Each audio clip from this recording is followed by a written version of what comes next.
For my entire career on YouTube, I have been a pro-villain activist. Villains will always be more interesting than the heroes, and I will always root for them. Yes, because of this take, some people on Twitter like to call me cringe, or a misogynist, or someone that still wets his bed at the age of 27. And to that I say, only one of those three things is true, and you will never know which one. It's cringe. Cringe is the one that's true. But anyway, I bring you today my absolute least favorite parts of bad written villains. Today, ladies and gentlemen, I bring to you villains with cringe motives. The thing that makes villains always cooler than the heroes is because the hero's motive is just to be a good guy. And bro, that's not relatable at all. I'm not a good guy. Why should I relate to some guy who's trying to be a good guy? I don't like good guys. I like not as good guys, or people that are good guys despite, X happening to them in their life. So when I say I'm rooting for the villains, I'm rooting for the not good guys. I'm rooting for the bad guys. I want to know what makes them tick. I want to know what's going through their head. I want them to have some evil motivation to get my blood boiling and bubbling. I want more Thanoses, more Doflamingos, more Pains. Someone with an ideology I can at least somewhat get behind or put myself in their perspective in some way. Maybe even get me to think about something on a slightly deeper level than, world domination. And because of that thing alone, I am letting you know right now, I have compiled some of the worst villain motives and ideologies and goals in the history of the world, and none of them are just herder world domination. That's cringe and boring, and you all knew it would be here. So I have selected 12 completely different motivations, and they're all so bad. Like, you could have a wonderful villain, and then a cringe motivation will show up and just completely nuke the entire character. So instead of crying at wasted opportunities, I will be laughing at the absolute cringe we are about to witness. Will I call some people's favorite villains cringe through this? Probably, and they'll hate me for it, but that's why I ask you now to leave a like and subscribe.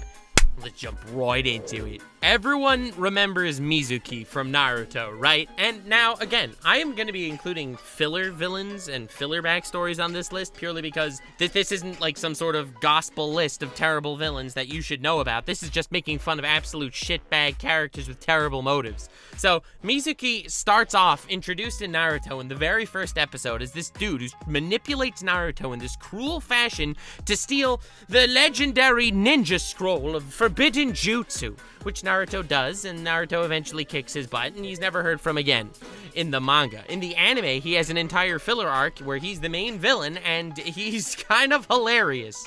Now, up until this point, I would say that he does a really good job at just being a baseline asshole, a manipulative thief who wants to just steal this legendary ninja scroll, because either he wants power, or maybe he wants to sell it for some buck, who knows?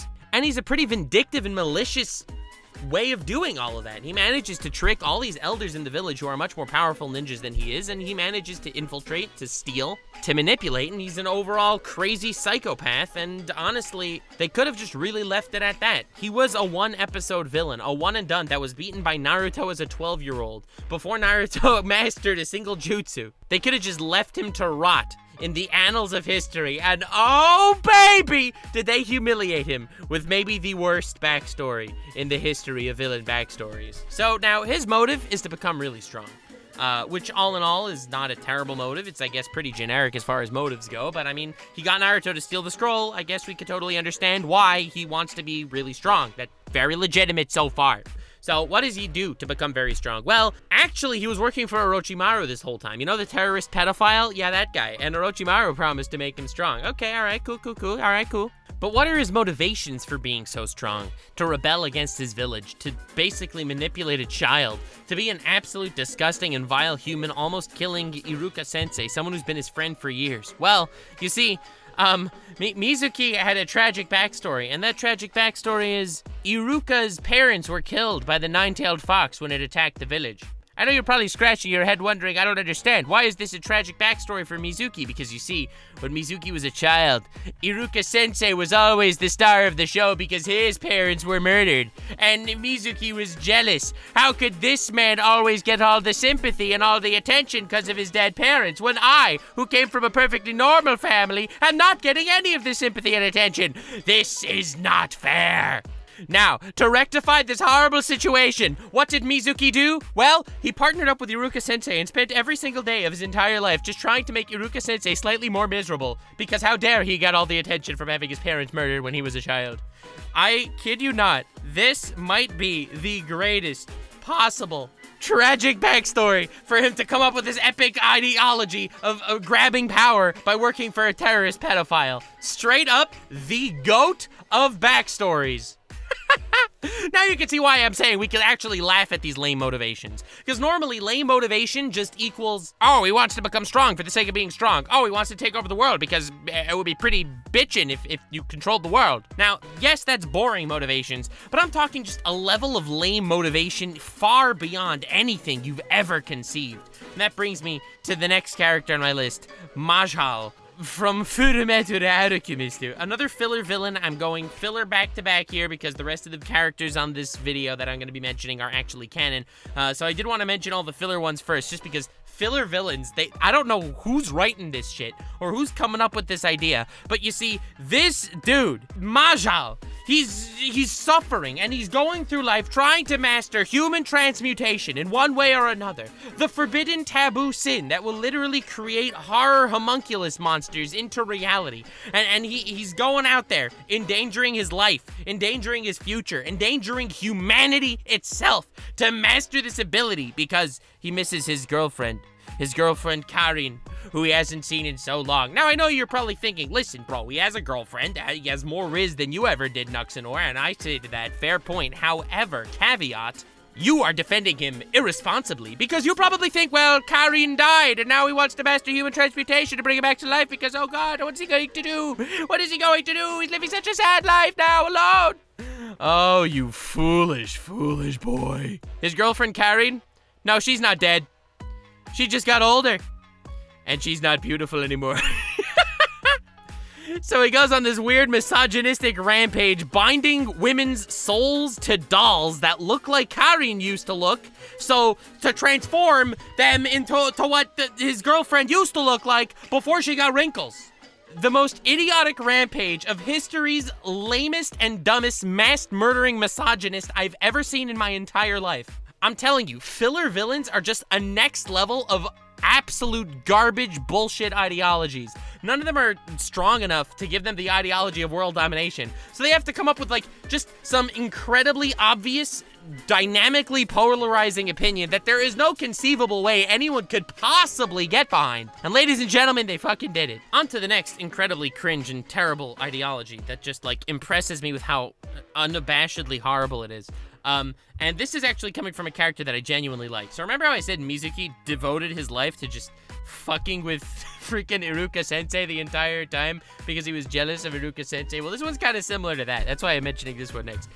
This time I'm talking about Reverse Flash. Now, if you're like me, you saw the meme. It was me, Barry. I rubbed your dick is so hard as it freaking schlonged everywhere. So it looked like you just nutted in a woman's touch. I jacked you up at the speed of light, Barry. Oh, Barry. You know the famous Reverse Flash meme? We all love them. And I think the concept of Reverse Flash is cool. That is, until every single superhero ever has just a reverse version of themselves. Oh my God, Ant-Man and evil Ant-Man, there's no way. Doctor Strange, I wonder if he's gonna have an enemy that's evil Doctor Strange. That would be fucking crazy. So yeah, now it's kind of an overused trope, but I do like Reverse Flash. His backstory, his ideology on the other hand, oh, Flibnitz, this is a good one. Butter my backside and call me a biscuit. You are about to lose your shit. So Reverse Flash is very impressive. You see, he eventually manages to zap himself with the same lightning that managed to turn Flash into the Flash, and he gave himself the Speed Force shit, okay? So now that he has the Speed Force shit, he's like, since he's a huge Flash fanboy, he's gonna run up to the Flash and be like, look what I can do, look what I can do, look what I can do! You know, like a cringe toddler trying to get his father's attention because his YouTube channel hit 1 million subscribers, and he wanted recognition, even though he didn't end up going to medical school like his father wanted him to his whole life.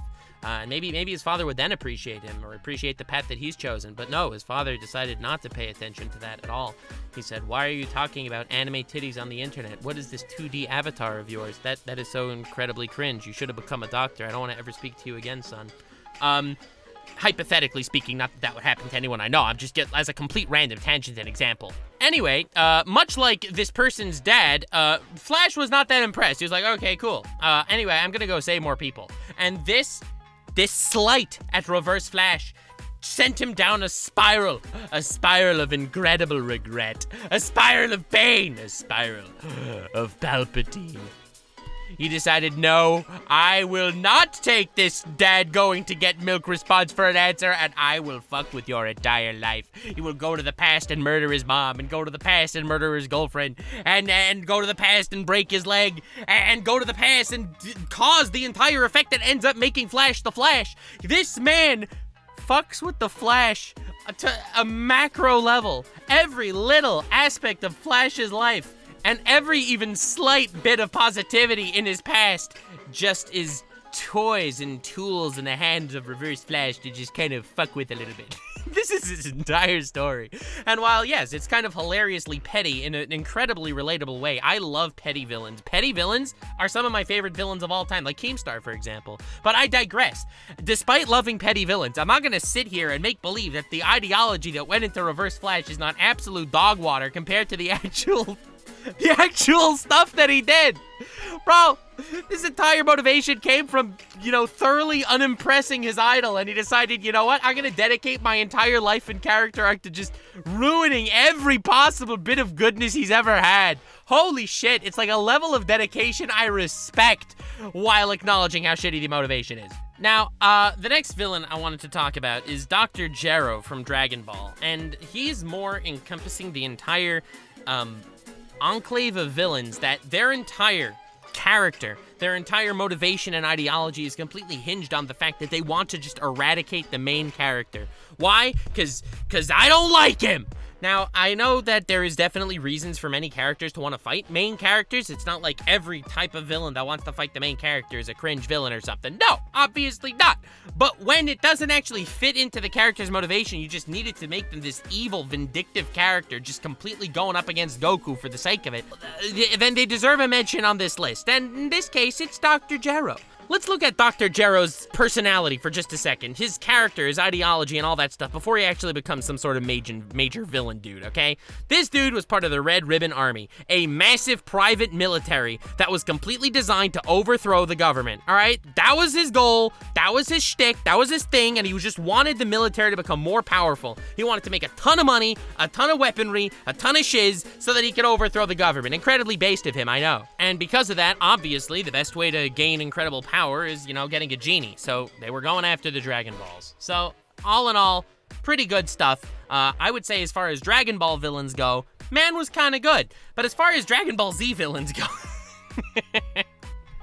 this man invented an infinite energy source, which, mind you, could have made him an incredible amount of money, an incredible amount of weapons.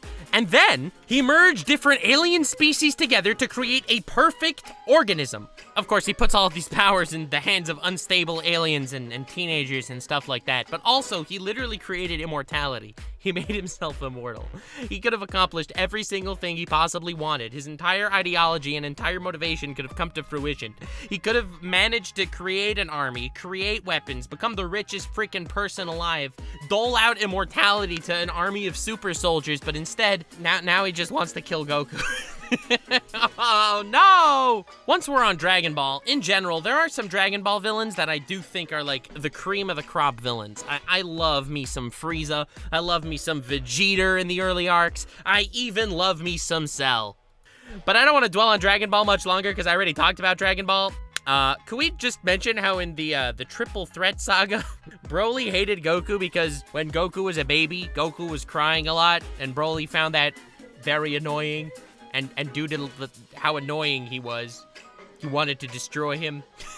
Like, can we acknowledge that was his... I know Broly's cool, I like Broly, okay? He's awesome, he's, like, so badass and muscular and manly. He has sexy biceps and all that, but can we acknowledge that that's not exactly an ironclad motivation for trying to kill some main character? Next on the list of terrible, cringe, awful villains with terrible, awful, cringe motives, ladies and gentlemen, I have for you two of my absolute favorites, and I'm gonna mention both of them together. That's right, I am talking about Maxie and Archie from Pokemon Gen 3. the leader of Team Aqua and the leader of Team Magma. From back when I was a wee boy, a little Nuxanor, a Nuxanor the size of your least vibrant dildo, I hated these villains. Now, my experience with Pokemon starts at Pokemon Fire Red, okay? When I'm talking Pokemon villains, I'm talking Giovanni. I'm talking Team Rocket. And to be honest, Giovanni is one of my favorite villains of all time, especially Giovanni from the manga. How is that? How is that followed up with Archie and Maxie? Now, to reiterate their evil plans for you, I will do so, even though I'm sure all of you already know what they are. I will reiterate it for my own sanity's sake. So, Pokemon has these legendary Pokemon, okay? Groudon is the Pokemon of the ground, and Kyogre is the Pokemon of the sea. Now, Archie and Magma Guy Maxie are arguing with each other, each trying to awaken one of those Pokemon, because Maxie, well, he really likes the ground. And Archie, well, he really likes the sea. So Maxie's plan is to awaken the ground Pokemon Groudon to completely wipe out the sea and make the whole world just land.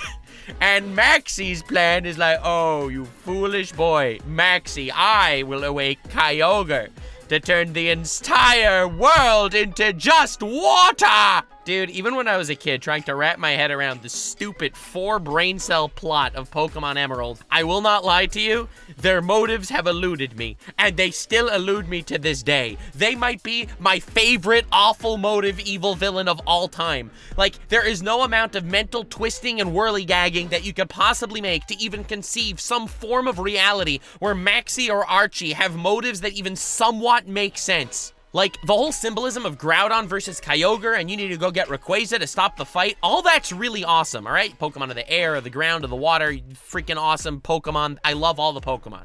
100%. But the fact that it needs to be titillated through Maxie and Archie battling out how they want the Earth to exist as a pure landmass, which would destroy all of humanity because, you know, people need fucking water, or pure sea, which, again, would destroy humanity because you need land. Little 7-year-old Nuxanor out there didn't realize that 20 years later, I would have my revenge by including them as the precipice of incredibly shitty motivated villains. And I am doing little Nuxanor all the justice he needs to put them here. This one's for you, little buddy.